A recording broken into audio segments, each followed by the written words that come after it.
I need to bring in a team to augment what we're doing to help us understand or do something with the security alerts and things that are being brought in by these tools, that I can still get value from my tools and I'm not just stuck doing that one side. The reality of security for most businesses, it's a cost, and it is only ever a cost. In those cases, it is very hard for CISOs, for security managers to make a business case to folks that may not understand and may not have had to look at security in today's world. That was part of a conversation that we had with Troy Santana. We sat down with Troy to discuss a really interesting topic, that is staff augmentation. The idea that we can supplement our security staff by augmenting it with consultants and services to really fill the gaps that we have. It's a very relevant conversation and one that's really interesting. Troy Santana joins us as a senior consultant for Critical Start. After spending 6 years as part of their 24/7 Security Operations Center, in their team as an analyst, working in management and other supporting roles, he's moved over to consulting to provide technical, in-depth operations experience into the buying process. A veteran of the Marine Corps, he obtained an MA in Criminology and Criminal Justice and uses that experience and education to help his team, clients understand the importance of layered security and operational expertise in both tools and personnel. That complete conversation is coming up, but first, it's time to have a look at our breach of the week. This one is really interesting because we're going to look at some breaches that were reported on a bug bounty platform by ChatGTP.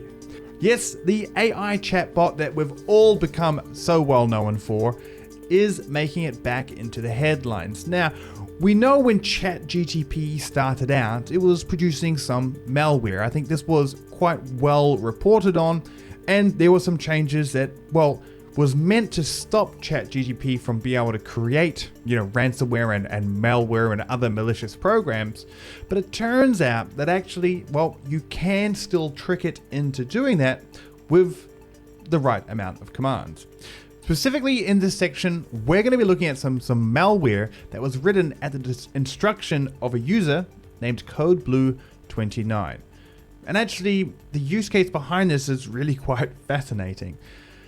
CodeBlue29 actually got ChatGTP to write some malware to see if it could bypass some EDR solutions that it was testing. Now here's where today's story gets really interesting. The malware that ChatGTP wrote was actually being used to evaluate EDR solutions, endpoint detection and response solutions. They were able to create this malware without much knowledge in writing Python or writing malware themselves, and append it to actually circumvent the EDR solutions defenses. They were able to write functional malware that got past some of the solutions of which they were evaluating. So that's really interesting. Malware was written not for malicious purposes, but actually to try and test how good certain security vendors actually are. CodeBlue29, the user that created this, was actually able to generate a bug bounty payment for a fairly significant amount of money through one of the vendors by basically saying, hey, here is how I was able to circumvent some of your systems. So not only did that vendor probably not get selected because of its flaws, but also was actually paying out money to try and fix them. And again, all this was created from malware written under the instruction through ChatGTP by a user that doesn't have a lot of experience writing malware or using Python code. Reading between the lines of this report, I'm not going to go so far as to say that a random person can input specific instructions to generate malware worthy of a bug bounty payout. It is clear that the user, in this case CodeBlue29, did have knowledge of endpoints and security and knew what to ask it. But still, that's not a big step for a lot of people. Now, what's really interesting here is to see how AI is going to change the security game. Yes, we're already concerned about AI being able to write malware and being used by malicious actors. But flipping the script, can we use it ourselves to test solutions? Can we use it ourselves to test our own defenses? Perhaps this is going to change security in ways that we didn't quite expect. Or maybe you're one of the lead thinkers and this is exactly what you expected. Certainly, I have to say, I did not see this one coming, and I really did not see that it would be good enough to generate a bug bounty payout, which I think is a pretty high bar for just an AI chatbot. This segues us pretty well into our next topic of conversation, staff augmentation. Because as we can see right now, well, security is going to become augmented with AI. I don't think that security is going to avoid this revolution like many other industries. So how can we be sure that we're keeping up with the trend and that we're effectively using all the tools at our capabilities to ensure good defenses? Because we all know that the bad guys, well, they don't stop for nothing. So this conversation is very topical. And we all know we have a skills shortage here, and security workers don't necessarily have ample free time to experiment in the cutting edge of technology. And that's where organizations like Critical Start can come in. So with that, I would like to introduce Troy Santana, the Senior Security Consultant at Critical Start, to break us off in our conversation about staff augmentation. Yeah, hey, appreciate you guys having me on. Pleasure to be here. And as always, I am joined by my partner in crime, Dwayne McDaniel. Dwayne, welcome again. It's good to see you. Always good to see you too, Mackenzie. Don't lie. we know that that's not true. But Dwayne, I know that you and Troy have met, so I'm going to pass it over to you, and you can tell us a little bit about how you guys met, and maybe dive into a little bit about what we're going to be talking about today. Yeah, thanks very much, Mackenzie. Great to see you again, Troy. We first met back at B-Side Salt Lake City in 2022, back in the far, far away past. Hope you don't mind me flattering you a little bit here, but I walked up, talked to every vendor there, and Troy, you kind of just bowled me over with your sheer passion for what you were talking about. I talked to a lot of vendors who were like, we're here to like talk about what we do, but you honestly had a desire to really get me to understand staff augmentation and outsourcing things like the SOC. And that comes from your years of doing this. This, I think you said 6 years. You were part of SOC team. I was. So yeah, I in particular with the same company, right? So I spent 6 years with Critical Start SOC, starting as an L1 analyst. So starting at the bottom, came in there and had the opportunity to kind of learn the platform and the methodology that they had as a base level, and just stayed with the team, moving through and doing everything from the eyes on glass on screen to training management, and then eventually operations support before I moved over to be a sales engineer, and do essentially what you and I had a conversation about was, hey, let's bring the actual experience and the technical side of things to the front of the conversation so that people that are interested in it can actually dive into the nuts and bolts if that's what they really want. Well, that's a really good segue because one of my first questions I had, well, I was hoping you would kind of do the same general spiel you gave me at the B sides. But what is security staff augmentation, and how do those conversations even start with companies? Uh, Honestly, they usually start when people realize that they've got a need that they have no idea how to fulfill, right? So for us in particular, right, Critical Start specializes in doing managed detection and response as a service for folks. And you'll hear, it's been MSSP for some time, and that's sort of like that halfway mark where it's a security team that's there to receive things and pass them along. And where that varies, I guess, changes up a little bit from detection, managed detection and response, is actually having a set of professionals that are going to go in and do that initial triage and response for an organization Mhm. as a as an extension of their security team. And really, what I've seen is it lets the security teams on site and in specific companies focus on improving overall security posture for them instead of doing all of the tedium, frankly, that can come with trying to manage and understand, tune, configure everything that goes with the multitude of security tools that you could have pushed out in an environment. Right on. Now, I know you have questions here as well, Mackenzie, but I did have a follow-up question on that. Just how those conversations generally start. Is this something that teams are coming to you because they see that they have a gap and they're trying to take the precautions to fill in the gaps before something bad happens, or are these reactionary events and they come to the conversation because they realize we had a gap and that caused this last incident? Yeah, we see honestly a little bit of both, right? With with the news cycle and everything being what it is today, and being able to get your news from everywhere, it is frankly commonplace these days to hear, "Hey, somebody's been hacked. There was a breach. There was, um, LastPass was the big thing that happened over the last holiday, right? Where hey, they expanded on what happened with their breach, and oh yes, in fact, user accounts. So we have those folks, that have security events, breaches, things like that, that go, yep, no, we have to do this for better security or to, let's say, maintain insurance, compliance, something, right? And then you also have the folks that, because of those stories, their executive teams or their shareholders, whoever else it is that is looking at this, going, "Hey, how do we not end up in the news like that?"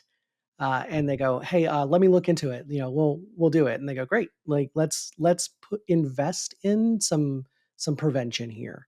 And those are also the people we see come and have the conversations with us. So a little bit on both sides. We hope that is learning from other people's mistakes rather than their own. But you get there in your own time. When you're working with a company, what how often is it that they have a preconceived idea of what their problems are and when that aligns with what you discover? So in other words, how often is it that you enter into these conversations, and maybe it's different between the ones that have had an event and the ones that are being precaution, but how often is it where what you actually discover and what they think their security needs are don't quite align, and there's like a process that people need to go through to understand really where they're vulnerable. Uh, It's actually quite often that people will come in, and I think it's because we are tech folks and we're a lot of what I've seen, a lot of my experiences, we focus on the problem solving aspect. And so come in with this idea of I need this solution. And very often what I've noticed is we sometimes lose sight of the bigger problem. Like we were talking about, hey, do people come in because of a security event? Well, yeah, some of them do. And when you do, of course, your background is going to be, hey, I need to do this specific thing to make sure this specific event doesn't happen again. And really, we may see them come in and go, hey, guys, yes, you guys want to implement these tools and do, have this new rollout and, you're going to implement all these different layers of what's happening, but how are you addressing that from a policy perspective? Like let's start at the bottom, right? Like are we doing good security practice first? Good security education first? And then let's start adding stuff on. So it's it I think there's almost always room for people to go in and go, okay, like let's start back and go, what is the problem we're trying to solve first, and then let's talk about what solutions best get there for us. So for the companies you're working with out there, what are the general trends you're seeing? The areas where small, medium-sized companies are really struggling with are areas where you're identifying after the fact, like, well, this is where you should be spending your focus. For small to medium businesses, I think really the big thing that they run into is uh, becomes a people problem really fast, right? They may have a security technology at the very least. They say endpoint is probably 70%, 80% of what you're going to do from a security perspective to help out your business, right? Because uh, attackers need to either pull data off of particular endpoint servers, something. They have to interact with an endpoint at some point or another for a majority of things that are going to happen. And then what'll happen with these SMBs is they'll go in and they will get an endpoint tool, or they'll try and roll out an XDR detector agent, depending on their vendor, and suddenly there is, they have all these agents on there, and now they've got an influx of alerts. Even, let's say 500 endpoints can generate, depending on the agent and how in depth they want to turn the detections on, hundreds or thousands of security alerts a day, right off the bat. And you have a team of, 1 to 3 folks, maybe, for an SMB, and suddenly, if that's what you're doing, that's all you're doing. You're not moving the business forward. You're constantly on the back foot trying to assess all this information that's now coming in from your security tool. And that is disheartening for, I think, a lot of clients that first come and talk to us, and they're like, I can't do this myself. And, you you have to reassure them and tell, "Hey, that is not a unique problem. It's not just a you thing, I promise." That is one of the most common immediate, um, emotional responses, really, of rolling out new security things for a small team is, it's overwhelming. To take we're rolling out new tools and things in security. Yeah, how do you start to overcome these problems, because this is something that everyone faces, right? Sure. Alert fatigue, the technical barriers for doing it, not understanding the tools, not utilizing them correctly. Like, we can't be the only ones that just see companies buy expensive solutions and never actually fully use them. It's kind of Yeah. the gym card in the wallet kind of analogy. Just because you have a gym card doesn't mean you're going to lose weight or get fitter. I mean, in an ideal world, right? If you had all of the budget and you had all of the time, then the solution, the number one thing for everybody, is build your own team, somebody that's going to understand your business needs, your security needs, are going to be, adherent to your policies and procedures, and you're going to bring them up from the inside and tailor everything that you need to where your business is going. But that's a blank check miracle sort of situation, right? And people just don't have that. They don't.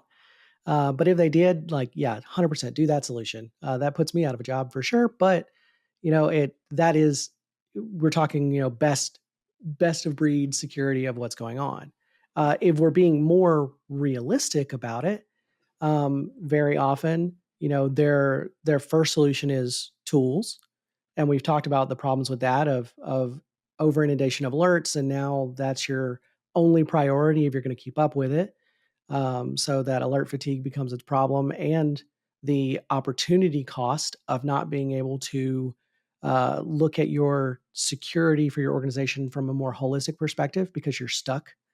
So a lot of people we see over the last couple of years have kind of turned to that third option, which is, I need to bring in a team to augment what we're doing and to help us either understand or do something with the security alerts and things that are are being brought in by these tools. And maybe if we can split the workload or I can offload that piece, then I can still get value from my tools and I'm not just stuck doing that one side of things, right? Because I would love to meet the IT manager, the CISO, or whoever that's only wearing one hat and they only have that one job. Um, Tell me where you're working, and I'll look into it and refer my friends there. But I've yet to find something like that.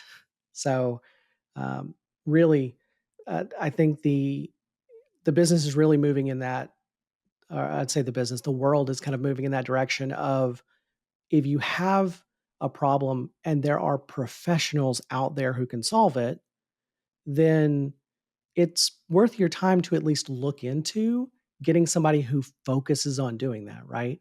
Um, some people can do for your American listeners out there, right? Like taxes. You do taxes. People can do it themselves. There's also people that are tax professionals. That's what they do all the time. And I would personally much rather have somebody that knows what they're doing, that's their job, do that thing than me maybe do it 70, 80% well, uh, it, and get it right. No, I mean that makes it makes so much sense. And going back to like the blank check option, that even if you have a blank check, there's no guarantee in this market that you're even going to be able to find people Oh, that yeah. have Or hold that on to have them. the expertise, yeah, a bit, and hold on to them, and that's the other area, and especially with security when there's going to be moments where for I think for any organization, and perhaps you can maybe add some insight onto this or tell me if I'm completely wrong, but I think there's going to be moments where your staffing needs just outstretch your capabilities in terms of not even just budget, but just in terms of kind of going through different stages of the business and even having someone in there to help you set up expertise and to take you to that front foot, um, that front facing and that forward facing position for security instead of, I think so many companies are just reactive at the moment. Sure. And the reality of security, right, is for most businesses, it is a cost, and it is only ever a cost. Um, Security does not improve your production in most cases, not directly, right? It's not a revenue generating arm of your business. And in those cases, it is very hard for um, CISOs, for security managers to make a business case to folks that may not understand and may not have had to uh, look at security in today's world where it is that it can be an insurance requirement in some cases now to have cyber insurance. You have to have a certain level of monitoring and you have to have a certain level of log retention. You have to have some sort of demonstrable way of investigating security events that are generated by the tools that you do have. So in those cases, if you get a whole bunch of tools and then you can't monitor with them or you can't prove that you're investigating the alerts that the tools have, then you may be putting your cyber insurance at risk. And that that sort of business case just it doesn't fly. And so that's where people have sort of been driven to this whole how do I solve that part of this problem? Following up on something you said earlier, like part of what drives people to look at staff augmentation for security in the first place is more and more becoming executives who are, how do I not end up on the news?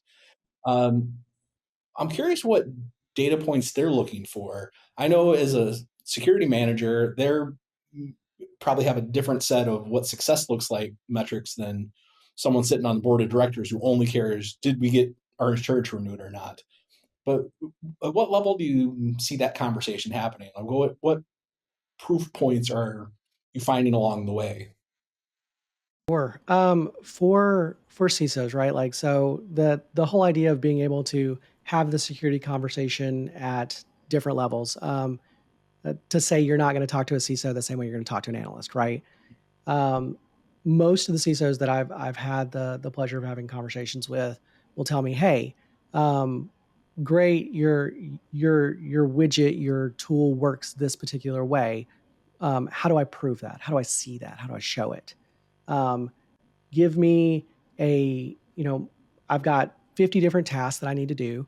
And what I need is to understand in 2 minutes or less what is the state of my security for my organization. And so being able to go in and show them, hey, here is auditable, reportable material that if you don't trust the way it's being displayed, you can pull that information yourself. I need to understand that it's not black box so that if I've got a service or security that's happening, I can go, okay, let me go validate and verify that. So that when somebody asks them the inevitable question of, are we secure? And they have to give a short answer, um, all of those criteria have to be met for them to just be like, yes. And this is how I know. Because yes is never good enough these days, right? You can't just say, yes, we're secure. Well, how do you know? Cool. If your security tools or your security provider, both have to be able to prove that what they're doing uh, is in fact what they're doing. I need you to be able to go back and see uh, what actions am I taking for you? What did your tools say? What did this response? When did it happen? How was that conversation done? What did I do in my investigation process? I can tell you, hey, we went in and we investigated this, and this is what we found. Okay, according to whom? According to what? Like, help me follow your logic. And where any of those pieces are missing, each one starts having that exponential effect of, I don't know that I can trust this, or that I'm comfortable going back and saying, yes, we are secure. Yeah, I can imagine the last thing they want is, well, here's a whole new set of alert story about implemented a solution for you to help solve this problem, but all you get at the end is more noise. Sure. And you know, you it goes back to even just the vendor themselves, right? Security vendors are incentivized to create more detections, create more alerts. They are incentivized to miss nothing. And that might mean, from at the very least, a context perspective, alerting on every minutia and nuance of what is happening with processes and systems. And in the end, a lot of that is how a computer operates. When you, for a Windows system, you go in, you double click on Microsoft Word, it launches that, and you click the help button, right? Man, if you go in and look at each little process tree, DLL, everything else that's part of that, there's a lot that goes on. And if you can have, EPP or EDR tools that tell you about each piece of that, but ultimately it is, yeah, somebody double clicked on Word. Well, I just got, 6 notifications about processes happening. Are any of them malicious?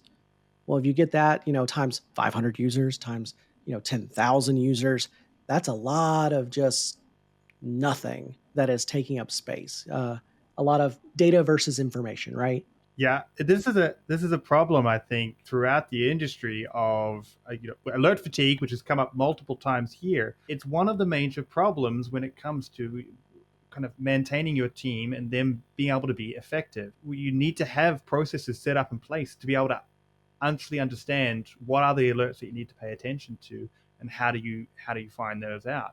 I think really, like, I guess to kind of put on my sales guy hat, right? Like, of what's going on. That problem is specifically what we saw when we were building out, our service, right? Our SOC MDR as a service. Everybody that built the platform and built up the team that was there were technical people. A lot of them had been analysts previously, and said, "Hey, like, these are all the problems that we have with the analyst." Number one was trying to use SIM as a security tool. It does it function as a security tool? Yes. Is that what it was actually designed and is really good at doing? Uh, Arguably, no. It is great for log retention, great for large conglomerates of information and being able to search those things. But if you go back to the concept of let's say just like antivirus, right? We moved into the idea of next gen antivirus to get away from signature based detection. Well, a SIM, if you're using it for security, is a signature based detection engine, right? And that we said, no, that doesn't work. We need to know unusual things. We need to know, because if it's doing something new and different for a computer system, that's bad. Different is bad because they should function the same way all the time. And so we went in and said, hey, going back to that earlier example, when Microsoft Word launches, it launches this way every single time. So the way that we attack that alert fatigue problem while leaving tools to give us all of the information, detections, things that they can, is say, cool, give me everything. And when I see normal computer activity, I want to record exactly what it is that's happening there and say, hey, when this happens, that is a known behavior, or what we would call a trusted behavior, and that's okay. I don't need to see when a computer does computer things the way it's supposed to. When my Microsoft Word, somebody clicks on help, well, technically that's a PowerShell script in the back end that goes out and grabs the help page from Microsoft's website. Or if you're using Edge, maybe it goes in and does the Bing search for the Microsoft help page for that website. Then okay, great. That's normal stuff. So if you show me everything over time, what happens is I get this repo of expected, normal, trusted behaviors. And we built a trusted behavior registry and said, hey, any of this stuff, this is good. Give me all of that information. I see all the good behavior. And I want to take all of that out. If this is good, I don't need to see it. And I'm left with two things: either unknown behavior that I have to investigate because I've never seen it before, or known bad behavior. Both things are things that have to be addressed by your security team as fast as possible. And by doing it that way, we can have every bit of information the security tools provide to us and not drown in the alerts or the data of being able to investigate that. So I guess kind of sales guy hat off there, but that was the big thing that over time has made me stick with it and I guess drink the Kool-Aid, buy into the system, right? Is it it just makes sense that you take out the what's good.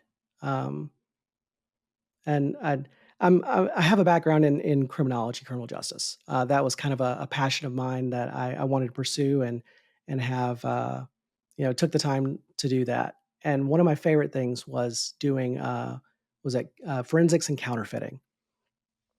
And we had a particular speaker come in for one of my post grad classes, and they were talking about their, I think, 20 years doing counterfeiting work for various three-letter agencies for the U.S. government. And he said, if you, as a counterfeiting person, you cannot study the bad.